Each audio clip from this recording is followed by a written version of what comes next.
prepare yourself for the hierarchy of power of the Tall Tale Tavern to change.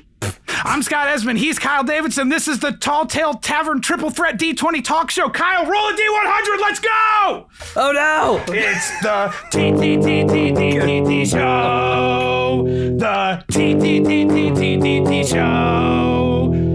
Hurry the fuck up, Kyle. Roll. The Tttttts show. Incredible. Go. I have rolled. He's rolled. A What have you rolled? 61. A 61. All right, Kyle, Yeah. Let's see. What is our first topic of the Ttttt show? Pick your ideal cast and director for the movie version of Wild Love. And we will have, I'm rolling a D20. Oh, no. Buckle in, Kyle. We got 18 minutes to discuss 18 this minutes? topic. 18 minutes. All 18 right. minutes. Ooh. One of us should pull up an 18-minute timer Oh, yeah. That's a good idea. You pulling it up? right now. That You can tell intro this was is- insane, by the way.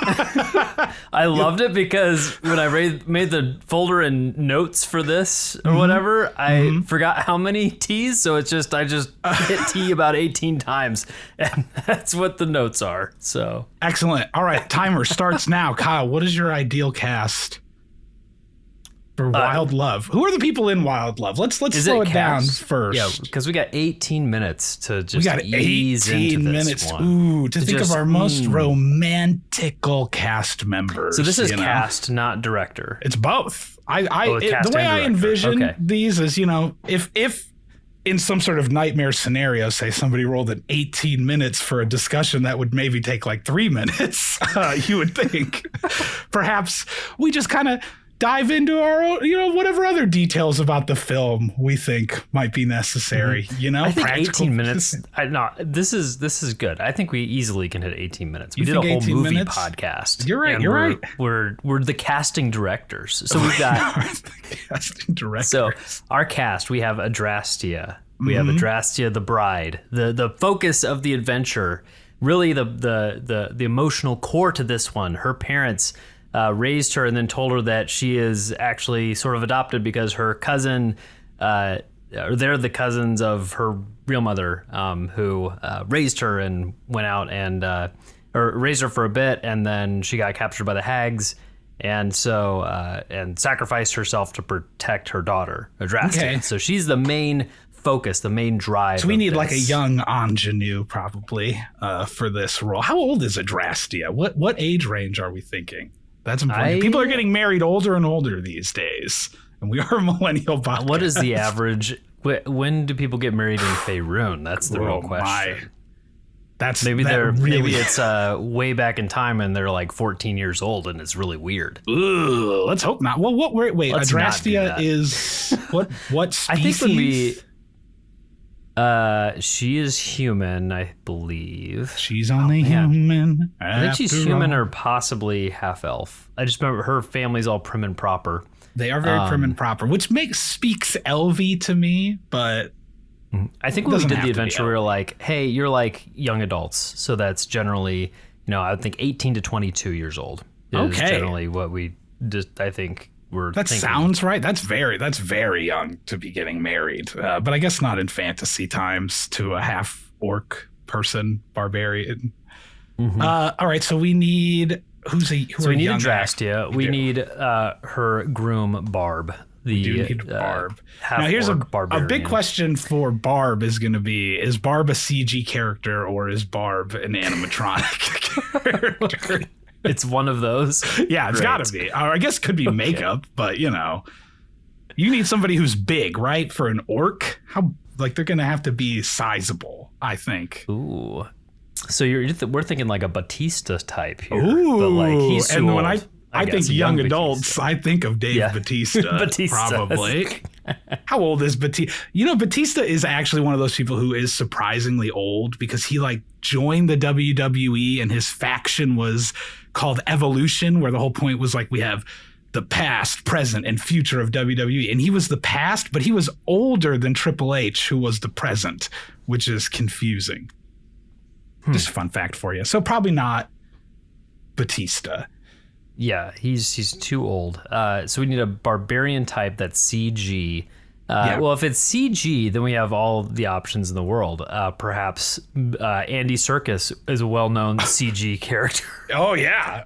Andy Serkis would be great for Barb.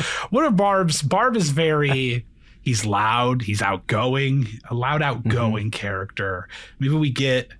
Totally in love with Adrastea. Totally in love. Who are our most romantic, young actors? That's what I know that it, like...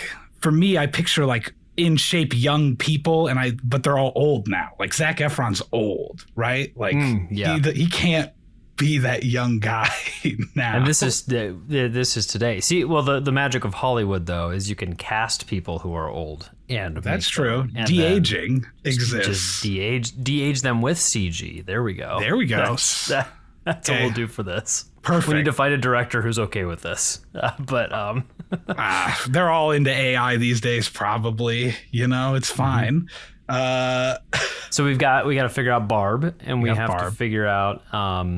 Let's see. So we have Rolagar. Rolagar is the fierce defender of Adrastea. Rolagar feels like he could be a little bit older than the others, even though they are ostensibly all young people. I think we could go because he's the most responsible and he makes the sacrifice. You don't want him to be too much older, because then it's weird that it's like this old man hanging out with this young girl. We don't want that. That's what we need to avoid in this.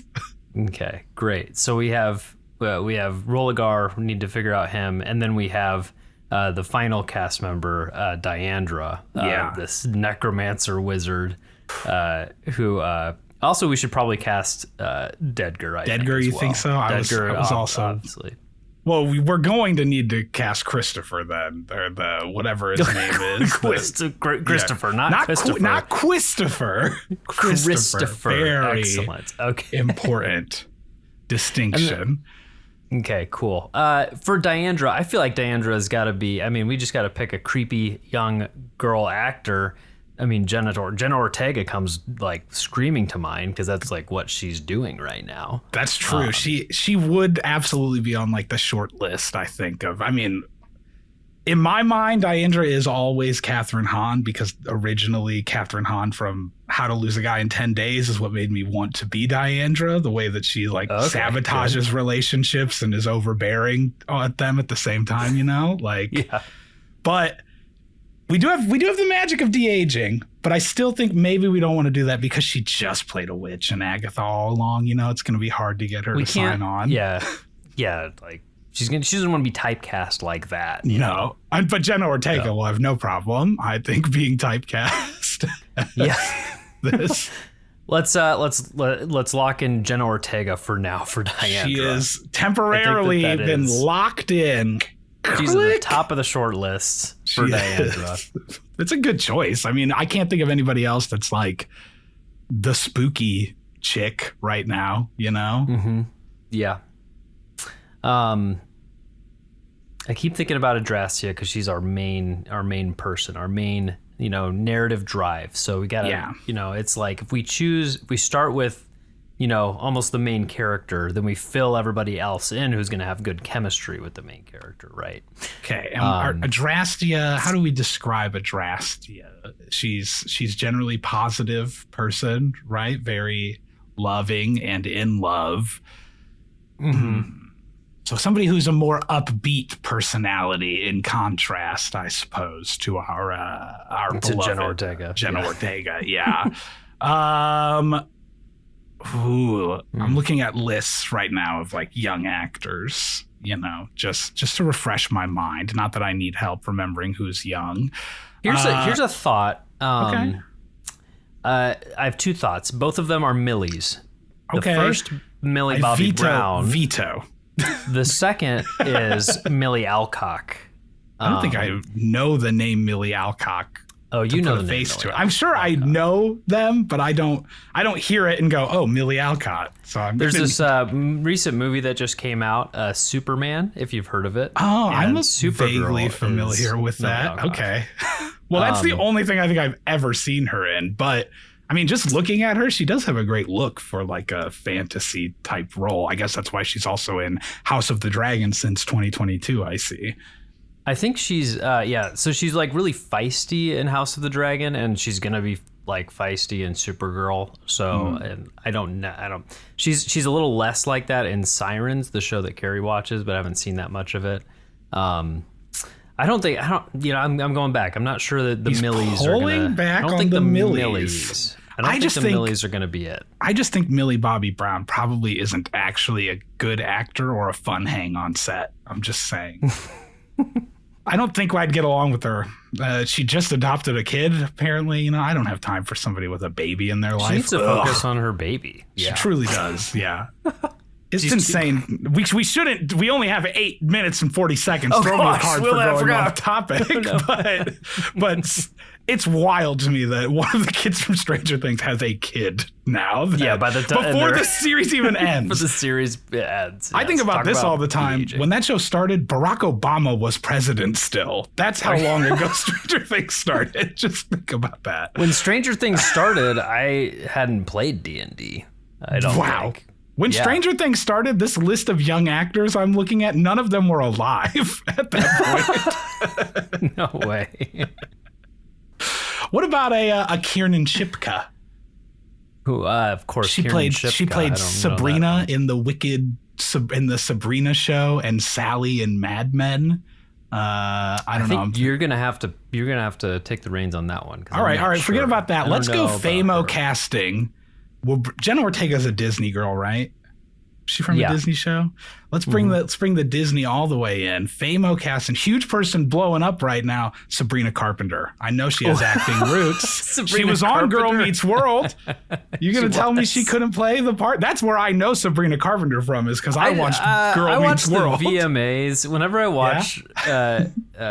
watch her perform like live, I just feel like she's not totally into it. So it very surprises me that she's like maybe an actress. Interesting. Okay. All right. Well, maybe that's when you started that sentence, I thought you were going to go Selena Gomez, and I think that she's actually probably a decent fit for this. But I don't mind Selena Gomez. It's just she is. No, I'm not trying to age shame anybody, but she is 33 years old, which is outside of the age range that we were originally given to read as young adults. True. That's true. But de-aging, the magic of de-aging could make Selena Gomez look young and desirable. I think I think we have to keep moving and lock in Sabrina Carpenter as our Adrastea. All right, Sabrina Carpenter is Adrastea. That's going to put asses in the seats. Yeah, you know it. Now, Jenna Ortega already, I feel like, is. I mean, we got an A-list cast. This movie is getting green lit. Oh man, it's going to happen. Woo. Excellent. We need a good romantic pairing now for Sabrina Carpenter. Does she have any dating rumors? Oh, can we let's get some music cast in here. Benson Boone. Who knows if he has any acting chops? Probably I'm not even sure I know which one Benson Boone is. Boone. I do know him. I've seen him on SNL. Yeah. He's the dude that does flips. Yeah. Okay. And he's got the charisma. We do maybe need some acting lessons. I would pay for those. You'd pay for the acting lessons out of pocket? Well, no, with the budget. Oh, okay. So we're all paying for it as producers of this film, then, is what I'm hearing, not just you. Right. Well, we need a big producer for this. Who do you think we need? So we have to add that to the list of people we need for this. Okay. Steven Spielberg, you think he'd be in? I think so. I could pitch it to him. Yeah. Why wouldn't he? I mean, he connects. I've never seen him do like a straight up fantasy story, right? Other than Hook, I guess. Am I forgetting anything? How many minutes do we have left? We have 5 minutes left. So plenty of time. Let's ease up off this throttle, if anything. I was thinking not musical, but for a Barb type, we could get like an Austin Butler. He's hot right now. You know? So and hot. I think he could. Let's get Austin Butler. But he's usually kind of terse as well. I feel like it could just be because it's a tiddly character that I'm like, this has to be somebody who's going to be really boisterous. Yes, very boisterous actor in my mind. The problem is too many actors want to be cool and not boisterous. Yeah. He's very cool. Austin Butler is the epitome of cool. Way too cool. That might be the best one we got so far, though. I mean, if we're just trying to sell tickets at this point, then yeah, I think at this point we maybe honestly he could maybe play Rolagar. I could see him giving the performance to like let's slot him as a Rolagar. Yeah, let's slot him in as Rolagar. We've got him slotted in, and that. So I guess then we're just stuck with Benson Boone as Barb. But you know what? I like it because it has alliteration. Introducing Benson Boone as Barb, I think, is pretty fun. And we get to watch him do flips and stuff. Yeah, he's good at the physical stuff, right? I was thinking maybe we'd get like a wrestler who was popping or something, but I'm fine with Benson Boone. The only pro wrestlers I know are all the old ones, so you'd have to. Well, yeah, we're gonna get the corpse of Hulk Hogan to play the role of Deadger. Obviously. Okay, that's fine. Good. Great. That's fine. Let's move on to director. Perfect. So we got because the director is very important. The director is going to come around this movie, and he's going to be the driving force for it. And you hear that gender bias? He or she, gonna come into this and give us that emotional weight, the emotional weight to the story that is in the Feywild with bullywugs and the Queen. The Queen and hags, evil hags. Boy, who do you got for this? I actually think I know who it should be right off the bat in a way that's like it's too good, if I can be honest. And I think it's John M. Chu, who was the director of Wicked. Yeah. And like Step Up and Crazy Rich Asians. Like the one thing I know John M. Chu can do is a big fantasy thing and a romance story. Like those are the two things that he's got going for him. Yeah, that makes so much sense because the wedding scene in that with Adrastea and Barb, her walking down the aisle, the like growth of all of the flowers behind her and the chapel transforming was inspired by Crazy Rich Asians, by that entrance. So it's just meant to be that John Chu has to be the director for this. Oh, well, we've done too good a job then because we have 2 more minutes, Kyle, to discuss. So 2 more minutes. Wow, we nailed it. I know, that's the problem. I should have held off on it because I'm like, it's almost too good to say this director right away. I think he fits so well. I can't think of anybody else who's like done both romance and spectacle in such a large scale, right? Because obviously there's going to be a lot of spectacle in like it's Wild Love that effects laden. Well, yeah, there's all the orcs, and I think that if she wasn't so busy with the Chronicles of Narnia, having Greta Gerwig step in would be a really fun choice. I think that she has the ability to do, emotional weight. I didn't see Little Women though. Did you see Little Women? Oh, I've seen. Not only have I seen Little Women, I own Little Women. It's sitting on my Amazon Prime account right next to Superman. Because I heard that was great. I want to watch it. You know what? You heard correctly. It is great. It's a really good movie. Although, I'm less on the Timothée Chalamet train than some. So his presence in the film hurt it at the time, but I think I could get over that now. I am fully on the Timothée Chalamet train.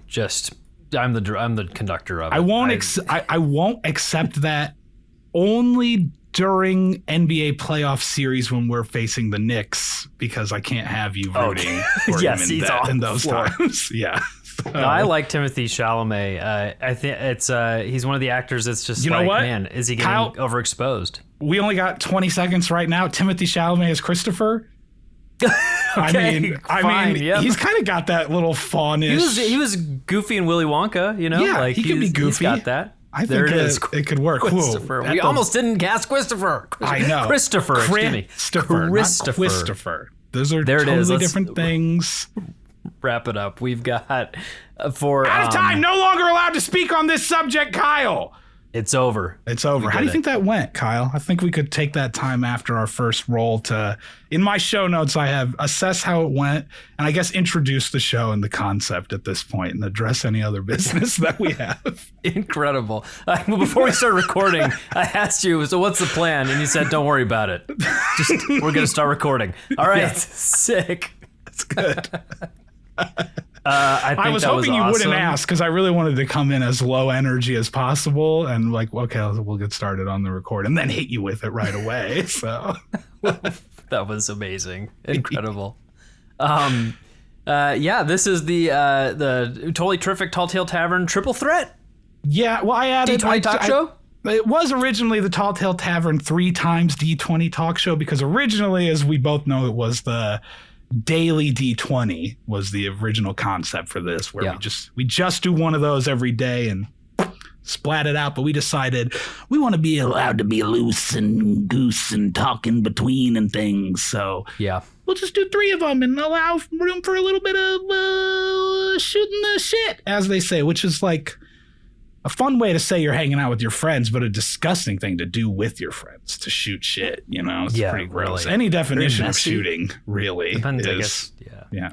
Filming it, shooting it, whether it is the thing being shot or like a turd bullet or a bullet going into a turd. Both are disgusting and not things I want to think about. I'm glad that we are talking about shit on our first episode of this thing.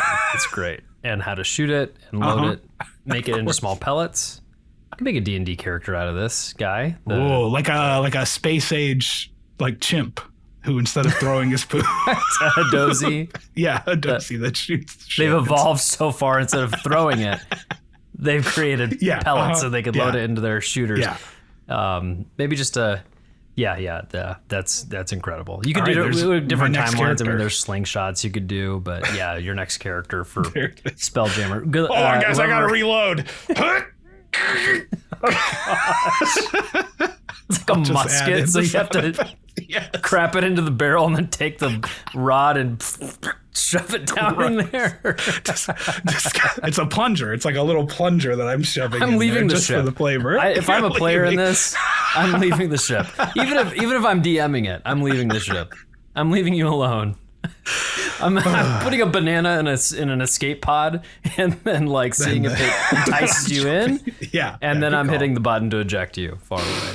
That's fair. I think that's very fair. But yes, Kyle, this is the totally terrific part. I don't think is necessary to always be on there. I added that. It's implied. It's implied that it is totally terrific. And if we ever, had a full theme song, I was like, I want to add a bunch of T's to it, throughout a theme song. So I'll start with totally terrific. You know me, I love to take a thing that's already cumbersome and just keep building on it as much as possible until it loses all shape and is awful. So yes, we'll see. The amorphous will just eventually. This is the amorphous show of the Tall Tale Tavern. The amorphous tea. It's just a big ball of teas floating around. A big gelatinous cube. But yeah, this is our new content, a new form of content for us that we have created, and you are listening to it right now. If you are in fact listening to it, most people aren't. So most people, if you're not listening right now, keep going about your day and not listening. But if you are listening, you're listening to what is eventually meant to be paid Patreon content. Yeah, I think that there will be free episodes of the show or versions of the show, but there will be lots of Patreon episodes of this show that will be where the bulk of it goes. And so if you listen to this and you say, I need more, I want more, then the Patreon is where we will direct guess what? You to. Pony up the dough if you want more. And don't act like we're greedy because we don't ask you for shit. And as a matter of fact, I was, before this record a mere hour ago, donating my plasma for money. So, okay. I still have the bandage on my arm. I was actually very surprised that you were donating plasma, because I feel like we've had a conversation about like blood donations or something, and it's just been like, oh, it's like my body. I'm donating. Now you're selling yourself. I've become Cosette or not Cosette. Who's the one? What does Anne Hathaway play in Les Mis? What's the name of her character? Is it Cosette? Well, or is that the kid? I can never that's a remember the kid's- names of the characters. But she sells her body for money. F. She It sells starts her with hair F, and her doesn't it? teeth. Ooh, it's an F. You That think does sound right. the guy that loves Les Mis and has seen it hundreds That's of why I was times hoping be you able would to know. directly Yeah, remember. Fergie. It's it was Fergie. I think it was Fergalicious. Fergalicious. Fontaine. My favorite cheese / Les Mis character. How could I forget? I got to take this bandage off now that I just remembered it was on while giving that spiel. You're going to start bleeding out on the podcast. Oh, there is blood on my arm. Look at it. Look at it. Gross. Ew. Dude, ew, put it away. Talking about blood, we're talking about poop. Yeah. Talking, So if you're listening to this also and you're thinking, I don't want to listen to this, but I love the Tall Tale Tavern. Well, don't worry. The regular adventures will become, because we haven't even announced on, hold on. My computer froze, but it's back now. Because we have not even announced on anything that we are taking any sort of like break officially, right? Is this the official announcement right now that we're taking a break? We had no plan. Adventures? There is no plan for this episode announcements. Yeah, we have a little bit of a break, but we also don't know when this episode is coming out. So it's all kind of in the nebulae. You may already have been in the break for a very extended amount of time without realizing that you are in fact in the break. Yes. So we hate to break it to you that has happened. You've been in the break. Yes. That you already know about. But we are actively recording and editing future stuff. We just want to change up the release structure, right? Yeah. Our previous release structure idea was consistent content like every 2 weeks, putting out an episode. So you'd have kind of a new adventure each month to listen to. We did that for a while, and we're switching it up to 2 years. And we're switching it up to kind of have breaks between adventures, have some sprinkling in of longer and shorter adventures, so that when they do release, it'll be something more like a little hyped up, a little more, hey, this is a new adventure, and it'll come out weekly, and we can enjoy it together, maybe do some things like watch parties and live episode releases to kind of listen to together and to enjoy it as a group together. And I think that is more in line with how I think about making content in general, is in that way. It's because we're children of the true television era, right? We're used to a world where a show makes a bunch of episodes and releases them for a season, and then you don't hear from them for 9 months, and then they come back and they do that again. Yes. And you stay in touch with the show and you're excited for them in spite of the fact that you don't get reminded about it every single day. So I'm a fan of this idea of, we're old making YouTube boys. We're old YouTube. Well, our old creators. YouTube format is more like make a thing, release it that definitely has a cliffhanger, definitely promises more is to come. Yeah. Have zero plan for that cliffhanger or what to make. So we're a little bit better than that in that you, I think, have a full vision for the campaign that we're recording right now. And you're not You think? We've recorded like 3 of them, and maybe we'll schedule more, maybe not. Who knows? Maybe we'll wrap it up next episode. Perfect. That would be quite shocking if that were the case. Oh no, I got this campaign mapped out, and that's the general way I do it is with big ol' outline to outline the major plot points, make sure everything's gonna fit and work well, and then kind of start with doing it episode by episode, because in the TTRPG space, the storytelling can go in different directions, and so I don't write out every single detail beforehand, because a lot of those details change. And so if the cruise goes into a different direction or something else happens that influences the world, then that's what happens. So one of these days on the podcast, I'm just gonna commit to going 100% against what I think you have planned. Just Great. Not acknowledge. Just there's a hook this way. No, we're going the other way. Everybody, we're turning around. We're going this way. I would like to not do that. In fact, what town are we in? Yeah. Is there an inn? Perhaps is there a? Can I go shopping? Yeah. changed my mind about this one. My character, they want to go buy a new cat. And so we're just going to go buy, we're going cat shopping, Kyle. We're going to abandon the lich that is attacking the town church or whatever and go do something else. That's it. That'll be the premise of the adventure, maybe, is I'll have something planned. But then it ruins it, because then, like, I'm planning for you to screw it up. No, it can't go off the rails if, oh, look, it's just more rails. That's not what we want. It's true. This will be you'll get me back when we end up doing the idea that I had, where it was every character gets a magic item that allows them to ask me, the DM, one question or ask for something, and I have to say yes as the DM, where the player gets to request anything to happen, like a supercharged wish spell, essentially. I feel like you mentioned that to me before, and literally the first thing I said was like, well, I'll just ask you if I can be DM. Like, can I be DM now? Great. Yes. And then we would switch places. Give me your papers. Let's do this. Or, and you said you wouldn't give me the papers. Yes. Oh, yeah, I wouldn't give you the prep. This is my prep. I'm not trying to be the writer. I'm trying to be the game master. Oh, so you see? Okay. So also need the outline. How about that? That's all I need. That'll be the outline. If there's monsters that are about, I'd like to have their stat blocks handy, is all. It's true. Yeah.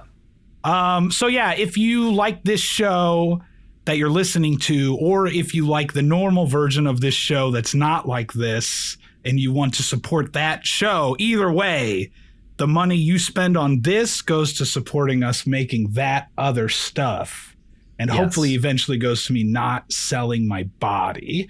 But I'm kind of into it. So, I mean, you're kind of into the plasma. Kind of into it. Kind of like that feeling when the blood goes back in cold, or like the saline, and you start getting the shivers. It's like, ooh, a nice feeling. I like being in a place where I know I'm one of the only people who has like washed their clothes. Is kind of the vibe around. A lot of the people around me are a lot of people wearing their pajamas still, who've clearly just woken up and come. Now you dress up nice when you go to the plasma donation. I'm dressed up in I wear my tux. Yeah, I got a boutonniere. You show up. I mean, it's you're selling your body, and you want to present your body in a good way. My body is a temple, so of course. Ooh, if we ever do an adventure where we shrink down and we go into somebody, there's got to be a joke about how the body is a temple. Like it's like we're entering. That's one of the that's one of the religions in the body. Is they believe that it's all a temple or something. A temple. Okay, that we've addressed what this is. Yes, so if you all the if you've enjoyed the show, supporting us through the Patreon is really helpful. So Scott doesn't have to continue to sell his body. And I mean, where does it end, Scott? How much are you willing to sell? Are you willing to sell a kidney for the show? I mean, is it? You don't need 2 kidneys, right? No, you don't need 2 kidneys. No. I'd get rid of one, I think. I don't really drink. That's what you mostly need them for, right? I don't drink anything. I mean, like, I don't drink liquids in general, so I feel like I don't need one. Yeah. Is that your liver? That's your liver that you need for drinking. The liver filters out alcohol. Yeah, and kidneys the kidney gets all of the toxins out of your blood. Yeah, so alcohol's not a toxin? What the fuck? Well, the liver has the enzymes to take care of the alcohol.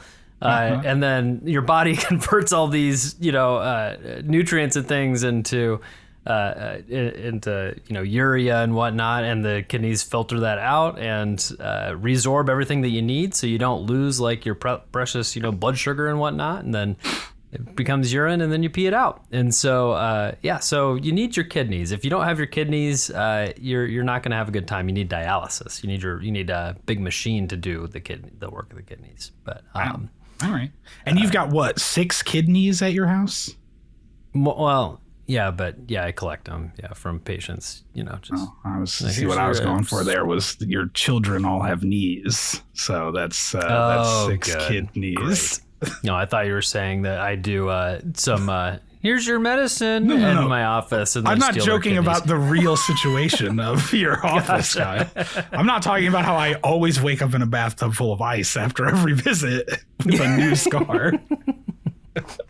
So for 3 days. hashtag save Scott's body, save Scott's kidneys, GoFundMe for the show so that you can save your kidneys so you don't have to sell them. So next order of business, Kyle. The people who are listening to the show don't know it yet, but they are part of this show. We need to ask our Discord for somebody to roll a D100 and a D20 for the third topic. Okay. We'll have them roll now so that by the time we get to our third topic, we've got the numbers. I think that makes the most sense, right? Sounds good. So we should go. One of us should go in there. I'll go Probably me. into the lounge. Yeah, I'll just say. Head on into the lounge. Everyone, give me a D100 and a D20 roll, please. Anybody, anyone, even at here, in case people don't want to get bothered who aren't actively there. And if they don't respond, I'll just text Becca directly or Matt directly. Hold up, by using @everyone, you're about to mention 100+ people. Are you sure? Whoa, bragging that there's 100+ people in our Discord, Kyle. Oh, bragging. So there will be 100+ Patreon subscribers, is what that means. I'm sure. Well, yes, there'll be 100+ of you that are in the Discord that all subscribe to the Patreon. I'm positive of that.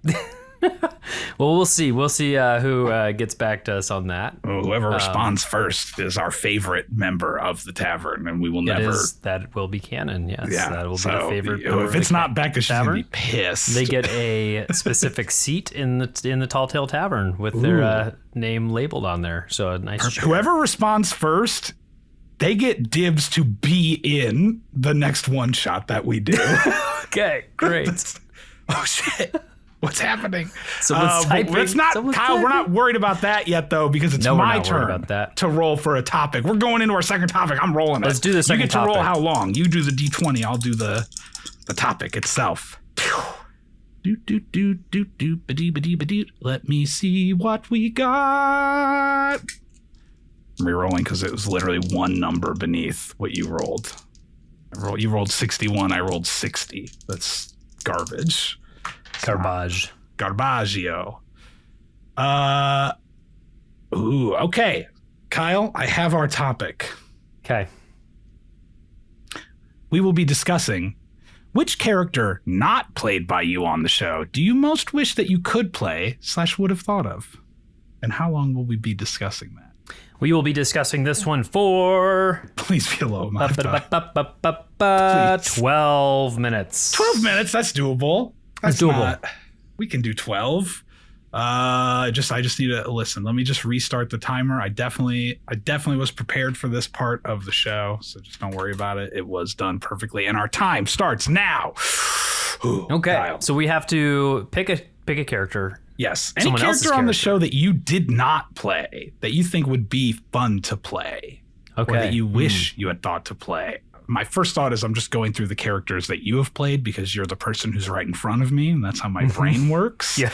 And I do think of all the ones that you played, I think Bob would be the most fun to play. Oh, he's a plasmoid. Plasmoids are so fun. He's just pure goofball energy. And yeah, Plasmoid lets you do like fun shaping things whenever you want, to your character, which is just, come on, that's rich for opportunities throughout a session. And he's a Midwest dad. Like, that's just easy and fun to play. I already exactly copied his vibe with Don Donaldson. Yeah. So there's... your characters, you just have a short list of characters, right? Yeah, I've played one or two on the character. L10 seems like a massive headache to play, but I do like his vibe. I love a little dude who just wants to help. So that was my initial thought, and I'm like, oh man, no, I got to know all these rules and spells and wild shapes. You just have to have the 5e Tools website up next to you so that you can search through like 400 spells at any given moment to try to figure out what seems most applicable. Does it sound like your jam? Yeah, maybe. Sort of. Yeah, it'd be fun. It'd be interesting. But see, I would have thought your first thought would be Toad, just knowing that that's the first of my characters that you did kind of try to play. It's true. I was very excited about playing as Toad, evil Toad, in Expedition Untold. That was a blast. I was very excited to play an Oathbreaker paladin of Toad. He would be very fun. I've yet to play a paladin, I think. Interesting. Yes, I think you would love a paladin. Yeah, well, my Groggy character from Ryan's home campaign that we play in, he's a cleric of Thor that swings a hammer, and he's basically a paladin, and he literally has oaths now to Thor because he chalked himself with a lightning bolt in order to speak with Thor because he's obsessed with him. So he's like basically a paladin, but I've never actually played a paladin. I think that I would love to do it. It's just so fun to have, like, because all character work is in a way like, what are the rules for your character, right? What's your game, so to speak? And paladins have very well defined, I believe this thing, and I always do X when presented with Y, and that makes it very easy to get into the character, I think, of a paladin, personally. I think Zaz would be a lot of fun to play, just like a aloof bard. It would be easy for me to just choose Zaz, honestly. I think bards are hilarious. And if you were playing Zaz, I think I would have a ton of fun playing Aura, dealing with the Zaz. It would be a real role reversal of the dynamic for you to be the one constantly pestering me and annoying me. I feel like. Yeah, I think Zaz might actually be a pick of mine. He's a top contender. All right, but yeah, I'm bards just are going through each one now in my head. I feel like bards are one of are technically my favorite class. I think I just love the idea of music and music affecting spells and things. Like I recently watched K-pop Demon Hunter, and I'm like, oh, this is sick. They're all bards, and I love that. So my first character was a bard. So I think I would have to pick Zaz. It's there, easy. You hear that? Everyone else who's ever played a bard on this podcast, go fuck yourself. You're not as good as Zaz. No one's as good as Zaz. Who could ever dream of being as good as Zaz? That pan flute solo in an Expedition Untold, legendary. Oh, hell yeah! And your first thing, I remember the first time you played D&D, you told me that you had played a bard and you had killed a wolf with a recorder or something like that, or playing your recorder or playing. Oh yeah, that was like my first session. I used Dissonant Whispers or something or Vicious Mockery, something to play Who Let the Dogs Out loudly in a wolf's ear, and it blew up. I was like, oh, sick. Yeah, this is the game I love. This is my new obsession. I'm starting a podcast. Yeah, I'm starting immediately. He said I'm starting a podcast. Here we go. And folks, 1 week later, can you believe it? Here we were playing. Wow, it was that fast. You can do it too. Okay, what other characters I'm looking through all the adventures here. I mean, I can't believe I didn't say what I think my genuine answer would be. And I think if you think about which character I was the most excited to show up for during Expedition Untold, then you could probably guess who I would want to be. And that answer is obviously from the Wild West. Not Diandra. That's my character. Cassie Innocence. No. Mike. Who was I excited about? Valley Jack. Valley Jack is who I would really want to be is Valley Jack. Come on. That's the dream right there, is to be the ultimate folk hero himself and just get to make up nonsense. I don't think I could do it, though. I think that is a character I would be too nervous to try and play because I don't think I'm on Charlie's level or wavelength exactly for coming up with the tallest man enters the room, things like that. Just the way he the biggest man things. You've ever seen. Yeah, are just so fun to me in a way that I don't necessarily think I could pull off. I'm looking through each adventure now, trying to think of who I would want to be that I wasn't. Monster Bash, I don't want to be anybody because I don't want to be the bag man, no matter what. Sorry. And I'm refusing to pick anybody just on the chance that I somehow become the bag man. I would love to play the bag man. I would love to play the bag man. It's so weird and creepy and awful. I think I love characters like that are just kind of gross or creepy and unnerving to be around. I mean, I do like getting to do that, kind of noise for his maw. Honestly, do think that of that group, the one I would most want to be is Brian's Barty. Thala. No, Barty the Smarty. I never get to be a character that gets picked on. I'm very rarely the one who is picked upon. We gotta pick on you, dude. Yeah, we gotta bully you a little bit. I need a character who gets bullied. The problem is I'll have to suppress my urge to clap back.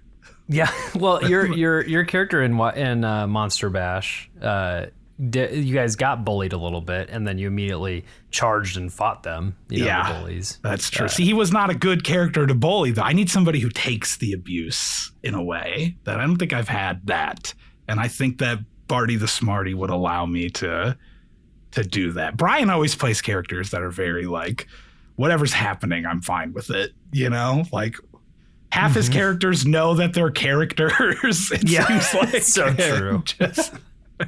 He's just like, sure, okay, we're going along with it. And yet somehow, even though in the moment when we're recording, it often feels like he's not invested or like he just doesn't care, somehow it ends up being like the funniest stuff in the episodes to me when Brian is on. Cloudy with a Chance of Fireballs. I think I would choose Agathis. This is who I would want to play as in that one. I liked Agathis a lot. He was just from a build perspective. I've never gotten to play one of those dudes that has like the +10 to the persuasion innately or whatever, where you're just like the eloquence bar, where it's it's not a +10. It's the lowest you can roll is a 10, and so that's wild. So by the time you like get that ability as an eloquence bard, you already have a +10 to like persuasion and deception. So on those rolls, the lowest you can ever roll is a 20, which is just wild, and it's amazing, and it's a challenge for the DM, I'm sure, when it's like, hey, my character literally never rolls less than a 20 on their like charisma, some of their charisma checks. I don't want to say anything too much about myself, but I feel like I really would be a nightmare in that situation if you gave me the ability to basically guarantee I'm going to make every persuasion check to anybody I talk to. I imagine like it'd be really fun to play as a prankster for that. So like Cassie No Sense, your character is a prankster. Imagine if like her persuasion was always like, or deception was always minimum 20, you know, on whatever she was trying to convince people to do. I do like that. Gosh, I love Cassie. All right, we've got Kyle. Our time is at 2.5 minutes to really lock in on who our number one choice would be. So I'm looking at these other ones here. I don't know if there's anybody. I mean, actually, I do think I would have a lot of fun playing Kringle Harkin Kringle in A Christmas Carol. Just Santa's high bro son, who's just like everyone loves him, life of the party. Yeah, and I love playing choice. Like a doofus barbarian. I haven't really. The only barbarian I think I've played on the pod was Belk in Gladiators, and technically Squirt in one episode. I've only played one barbarian in my life, and it was which you forgot about that you had even done. You and I were having a conversation, and you had forgotten that what's his face from Mav's haunted house campaign. Oh yeah, was so a I barbarian. played two because I just forgot about him again. Zip. I forgot about Zip. Damn it. It's because he was so weird. He was he was with the haunted one or whatever, where he like could grow claws and like became a little evil goblin man when he raged. I totally forgot about him. Who was the one that you did play that you remembered then? Because it was the recent one that we did with. It was one of the ones that Ryan did through the tavern, where we kind of just like whoever can play, and I played Marcus, the Booger Man, a sentient booger that a giant sneezed out of his nose. I love that came to character, life. By the way. That's probably Marcus is great. My favorite character that you've made. He's great. He's so gross. He's got a big nostril hair of the giant that courses up through his body and kind of floats in there and pokes out the top of his head. And he knows he's made out of mucus, but he doesn't know much because he just really recently came to life. But he's trying to find love, trying to find purpose, and trying to get gold, because that's what he heard was a good thing to find gold. See, I understand you looking for gold.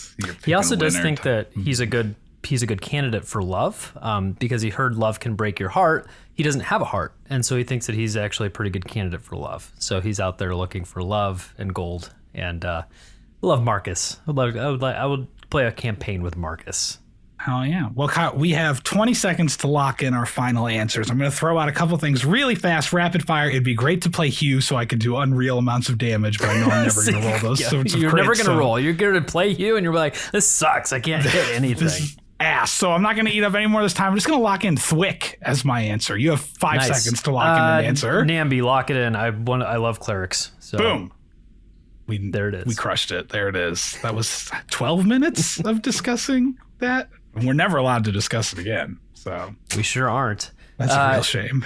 Well, we asked the Discord what our next Kyle, role it's not be. time for that. In between the second roll, I have written here in my notes, this is where Kyle does his big segment he has prepared. So, right, my big segment that I have prepared. Your big segment? We're all ready for it. Thank you all for coming to my big segment. Mm-hmm. This is the first installment of the big segment. I would like to discuss some of my own expertise. I think this is a good place to discuss different blood pressure medications, their dosing, and their effects on the body.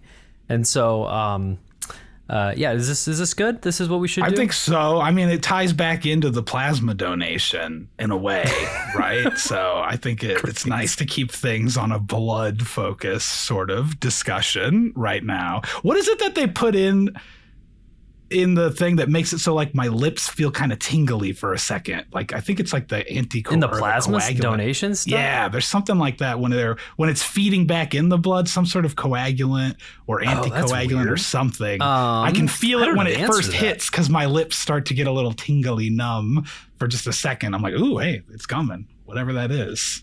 That is interesting. I have no clue how the plasma donation even like works and how they like filter it out and what they give back to you. So we'll have to learn. I'll do my best to learn next time I'm in there. That'll be next episode segment. What happens with plasma donation? And I'll perfect. That is our next segment, folks. I do have written in here, not that you actually should have to have the segment, but there probably should be something between rolls 2 and 3.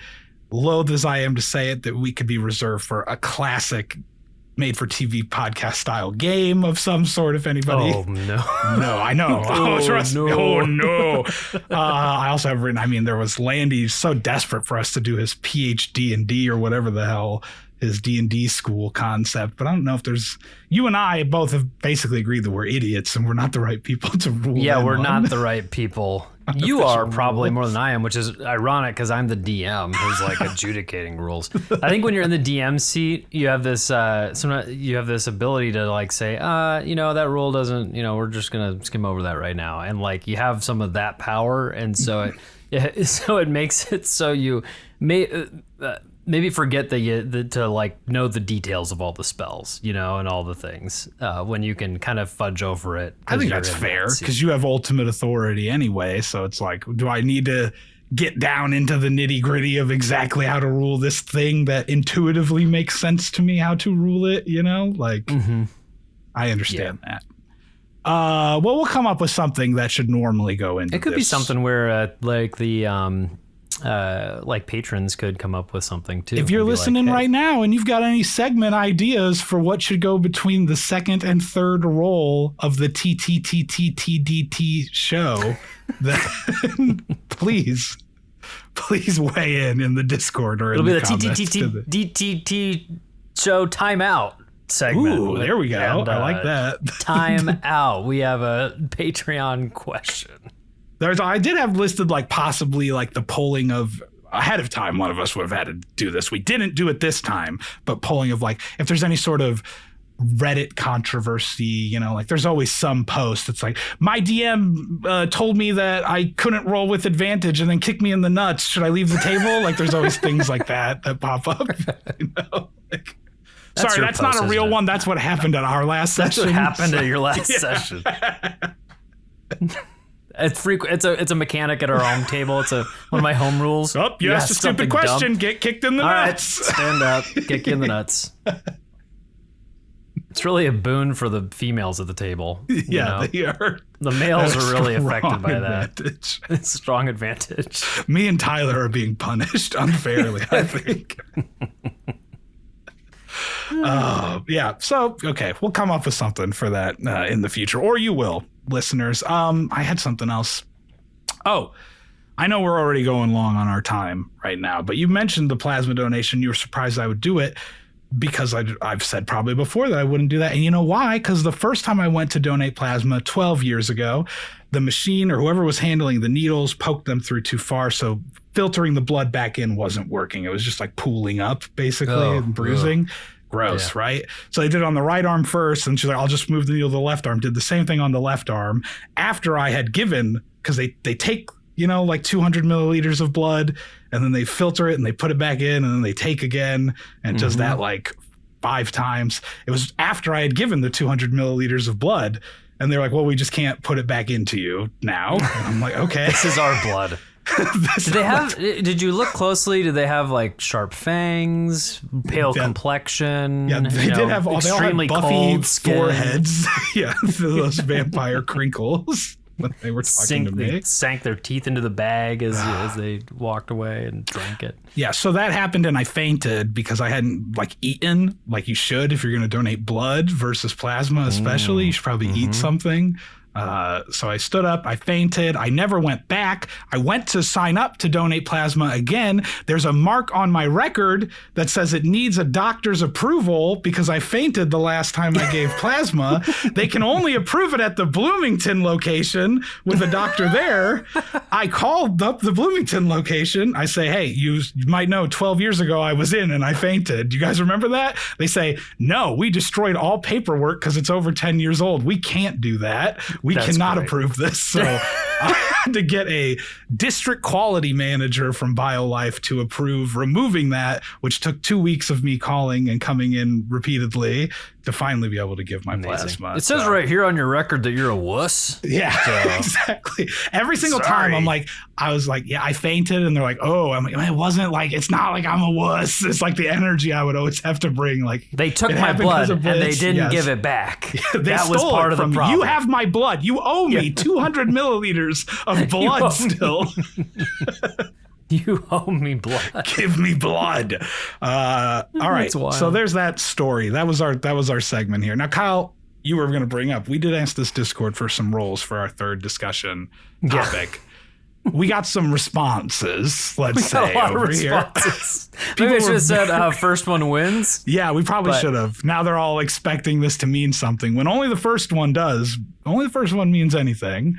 And that is Robbie. Robbie, come our on down. Member. You're the Robbie first helped, contestant. Yes. Robbie helped with the Gladiators playtests. Actually, he was one of the playtest helpers. Do you remember? No, on the playtest. Yeah, Kyle, you've only DM'd for like 400 characters. You can't remember them all. The playtest was like 2-hour segment. I remember they were the playtests where they basically just tried to grapple each other and throw them into one of the pits, but everybody kept failing their rolls. So like they went through a round of initiative and they're all like, all right, so we good? Are we good? And then they kept moving after they like both tried to throw each other in and then it failed. It was pretty funny. All right, Kyle, I think this is one you're going to have to be in charge of because Robbie has rolled an 82 and that is random monster manual page. Have to talk about that. We have to talk about that monster. Okay, these are Kyle pitch this question, so he must be the one. So let me grab. I gotta let him grab it. I'm gonna grab the physical folks, book here. Chill and fill the air. Chill and fill the air. I'm over here singing a song while Kyle's taking way too long. And I'm singing.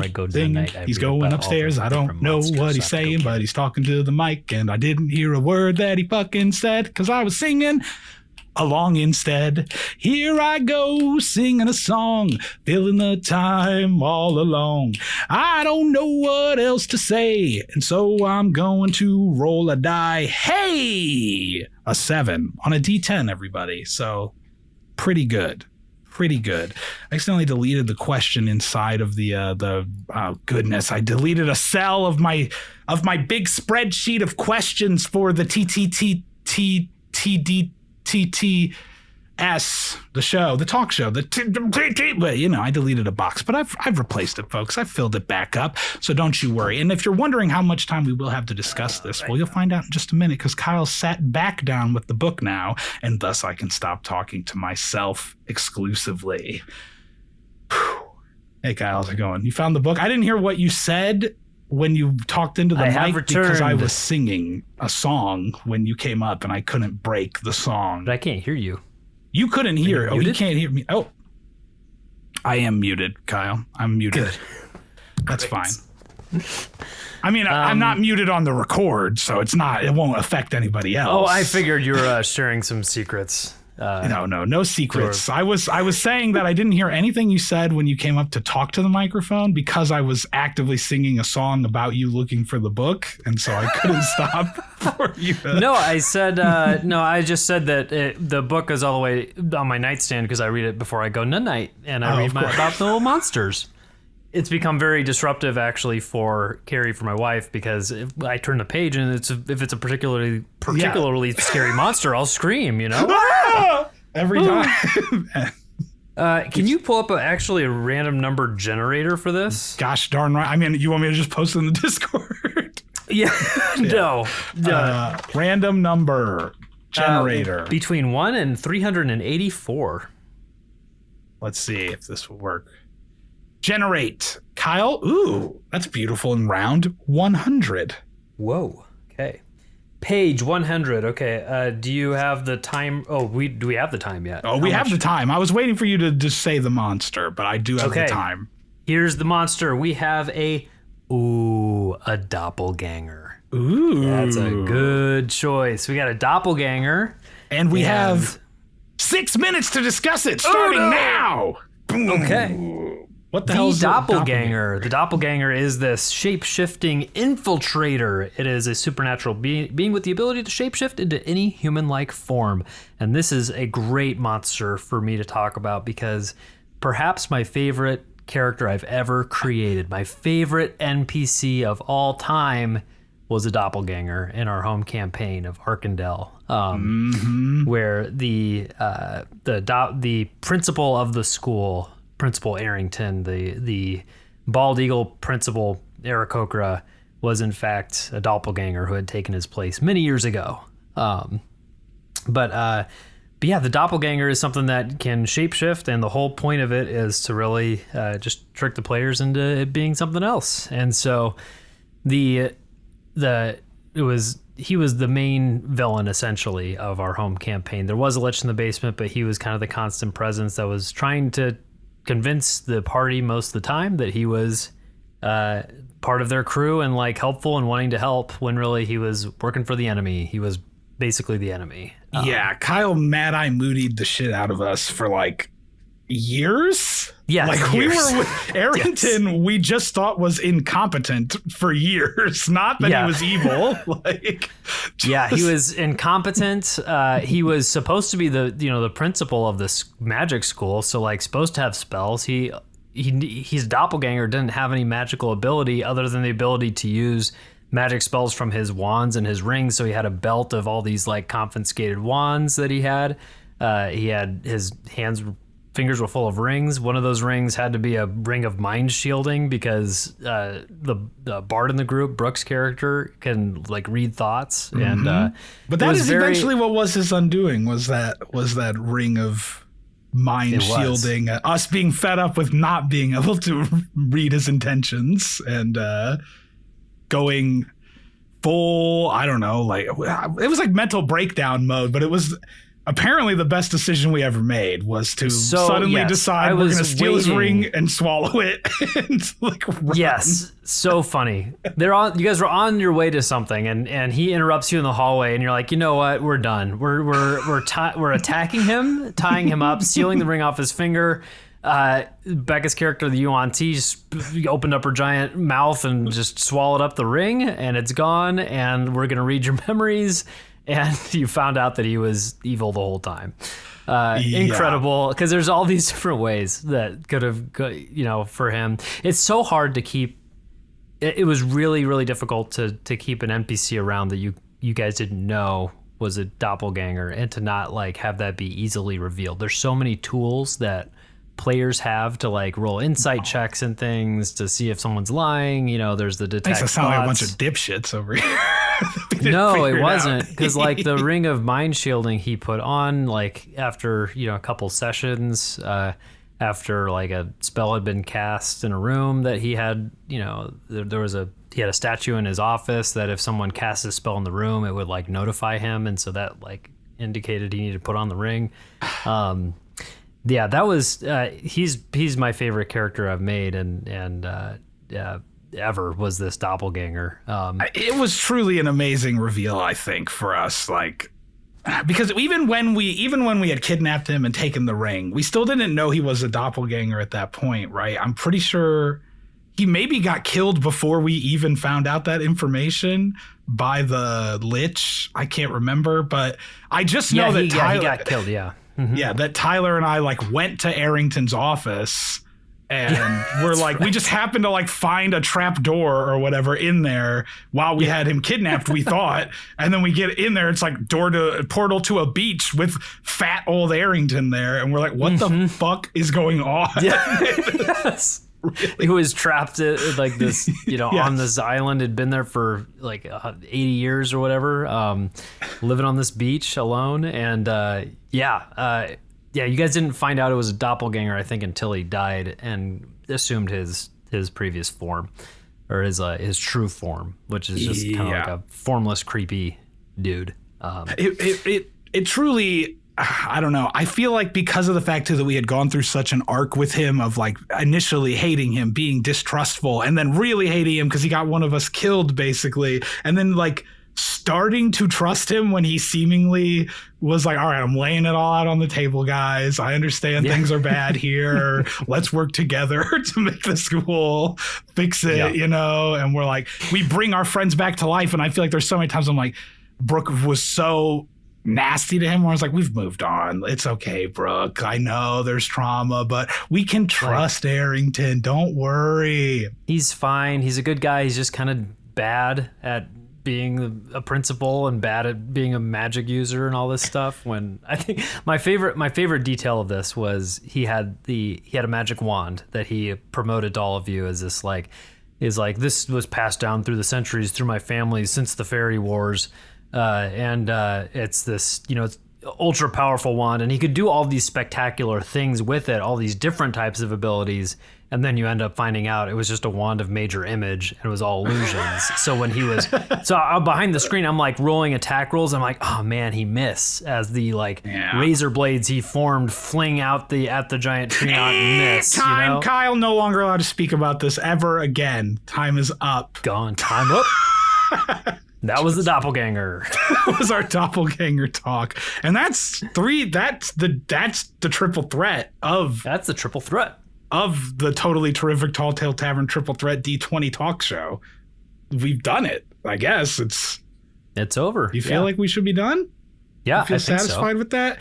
If you're listening and you liked it, then make sure you go to our Patreon, which is probably patreon.com/talltale. Were they all factors of 6? We had 6 minutes. We had 12 minutes and 18 minutes. Ooh, yeah, they were. That's weird. That was 3 times 6. For the triple threat. Well, then if we subtract 6 minutes each time, then we have 0 minutes for the fourth topic. So we are wrapping up at this point. Thank you to whoever did our artwork. Maybe we're still using Zazar's artwork. Thank you to whoever did the theme song for this show. Maybe we're using the one that I did at the beginning. I don't know. Thank you to yourself. Thank you, Scott. Thank you to me. But on that note, make sure you go to our Discord. Make sure you give us a 5-star review and all that other business. Kyle, we're done? We're done. Cut it off. We can't talk about it anymore. Cut it.